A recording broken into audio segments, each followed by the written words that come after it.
Hey there, and welcome back to the O-yoroi Kidobutai, and I'm heading in towards final stages now. So this time we're on to lighting and highlighting, but first I'm going to apply a pattern to the gun. I think we're doing golden brown and golden brown yellow, something like that. So I'll get that done and I'll show you that in just a mo. There you have it, pattern on the gun. Probably going to do it so that this bit here is going to go yellow or orange, and this other bit is going to go yellow or orange. One's going to be one, one's going to be the other, and then that will be sort of like almost like a beak pattern where you still have the eye, so it's almost like the head of a tango, and it will match in with the rest of the armour. So I'm pretty happy about that, and I'm going to block these in a colour, and then it will be on to highlight, starting to do lighting effects. So I'll get this pattern finished and then I'll start moving on to the lighting. Okay, there we have it. Orange and yellow combo against black. I think it works pretty well. It's fairly striking. Also stands out a bit from the rest of the paint job. And so it is now the toucan, because it looks a bit like a toucan. And yeah, so there you have it. I shall move on to the lighting effects. First of all, it will be doing the lights on the green, which will be this is all of the sort of pre-highlight lighting effect, which primarily is the green.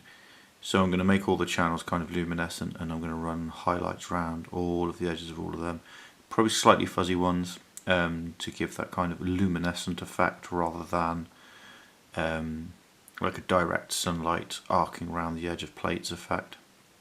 So I'll crack on with that, and I shall be back with you when I'm back with you. Catch you shortly. Here's the line effects all done then. We'll give you a rotation. It's just sort of essentially doing light green edging on all of the sort of darker green that I did in the recesses on all of the plates, just to start making it look luminescent. Also adding the green to the sort of orb on the shoulder here. And it just it acts as a binding factor almost, and I think it just brings everything together and creates that kind of actual sense of luminescence and a commonality to the luminescence across the whole mini.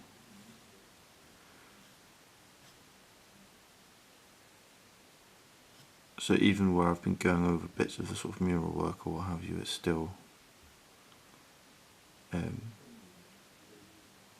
it looks right, if you see what I mean, because it is creating a luminescence that binds everything together. So there's the body. Here's the control arms and the head unit, and you can see this is sort of really started to bring the head unit in particular to life, in my opinion anyway, where it's just allowing for, I'll see if I can just see sort of all the eyes and face stuff is really coming together and giving the inner glow from the eye and the glow running around the back edge here and running sort of down through the mural. I did lighten up the beak as well at the same time because it's a bit invisible. I think also on the arms it really sort of gives them that they are part of the same operational unit. The other reason for the glow is often when you're reading the Infinity background material, they're talking about all of the units have like dress uniforms as such and holographic camouflage, which generates at least sort of a standard issue camouflage pattern, if you like, even if it doesn't do full on like thermoptic camouflage style camouflage, or even mimetic camouflage, which is sort of mimicking your surroundings. At the very least, all units have a dress uniform with a projected sort of modern day camouflage pattern which they can generate over the top. So that's kind of my justification for doing this luminescence. And finally we have the crazy koalas. These are all now pretty much done. This lighting is sort of the last thing before running highlights around everything. So we're sort of heading into the highlighting and finishing off phase really. The one thing I do need to decide upon is exactly how to do it. I mean, I think I might just do white highlights, although I have been thinking about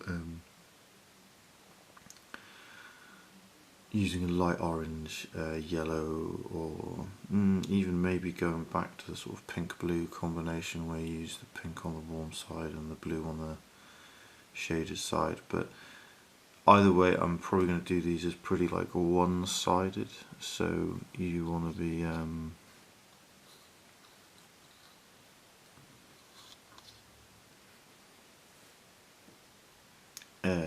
running the highlights so that they're all sort of uniformly coming from the same angle, because normally if you're doing shading, certainly in a drawing, you assume that the sun is always coming from the same position, and quite often the assumption is actually that the sun comes over your left shoulder. But irrespective of that, if you're choosing an angle to highlight from, it's good to run them all in the same direction. So it's like if you hold the brush, they're in one angle and you sort of run a line of white, for argument's sake, on that angle, then that angle, if you can't run that angle, that brush across at that angle, then you shouldn't be leaving a mark on the miniature. So I'm going to crack on, I'm going to get the highlights done, and then this will be finished, which is pretty mad. It seems like it's taken forever, but in a nice way. The work has been worth it, I think. It's coming up looking pretty good. So onwards and highlighting. Here's the first highlight then. It's a warm grey, and I'm using this on all of the red. So as you can see, it's just to emphasise the light source really. So it's mostly on this side. And as you rotate around, you can it's still, well, it's kind of everywhere, but it's mostly to bring out the details on this sort of side. And as you can see on the dark side, I've run a few highlights, but not so many, in order to emphasize the sort of light side, dark side, or shaded side, lighted side, lit side, if I could use English. And so the thing I'm going to do next is I'm going to run a cold grey highlight around everything. Well, not everything, all the greys, the grey bits and the gun. And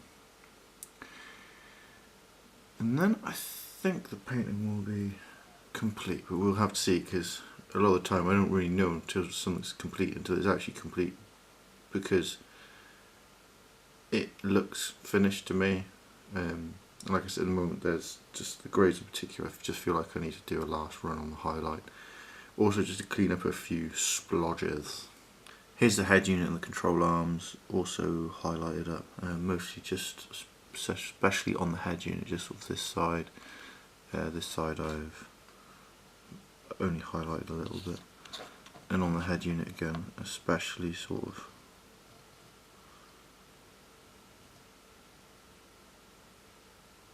around the eye and the mouth, just to try and create that separation to distinguish the eye from the rest of the head unit, and the sort of mandible area. I'm calling them mandibles because they look like mandibles to me. Really it's just armour plates, I suppose. Maybe microphone implants or hearing receptors. And there's crazy koalas as well. The unhighlighted side. So you can see it creates that extra bit of sort of, I don't know, life, definition. And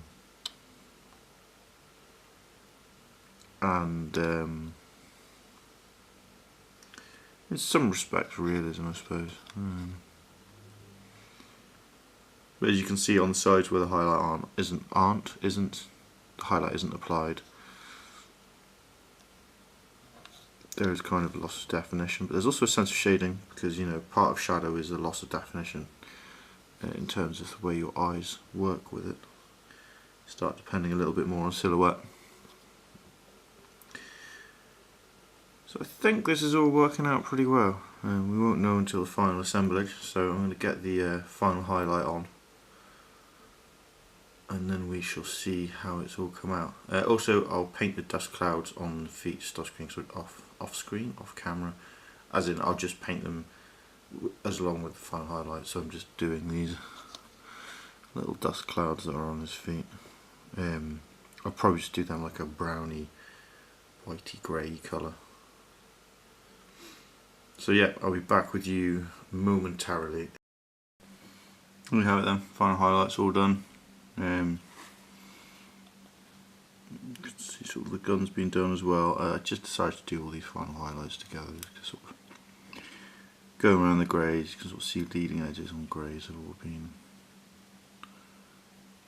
tied up, highlighted up.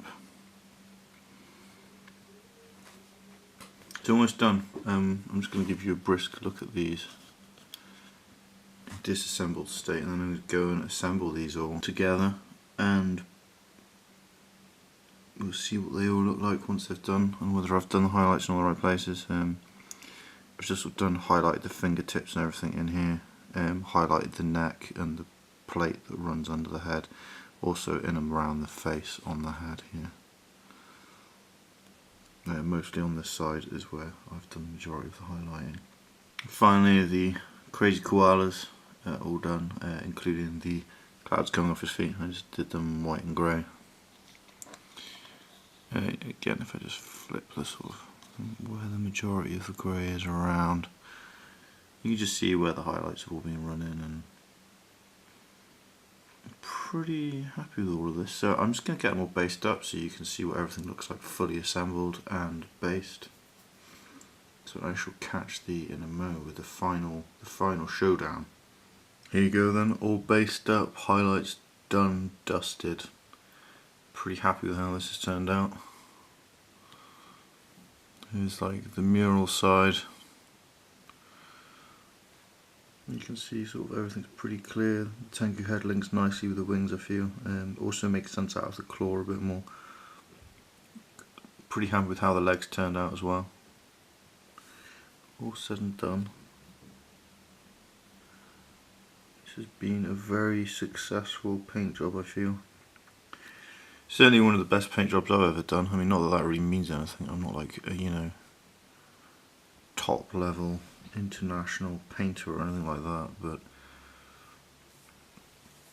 it's sort of a bit skewed. It's better. Sorry, had to deal with it straight away, irritate me otherwise. Let's give these guys a little twist for you.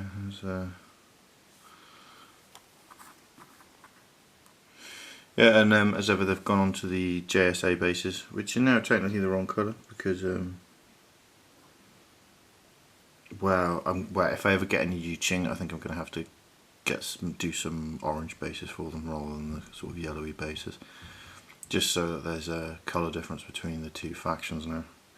I'm not going to go and buy a whole new set of bases just for this.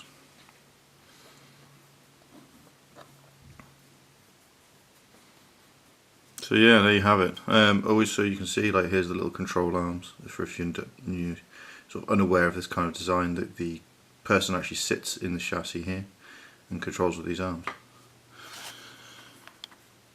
So there you have it. That's an O-yoroi Kidobutai with crazy koala automated robotic landmines who go and jump on your enemy so you don't have to. Hope this has been of some interest to you, some use to you, and that you're painting some amazing things. Cheers everybody, have a good one, take care. Bye bye.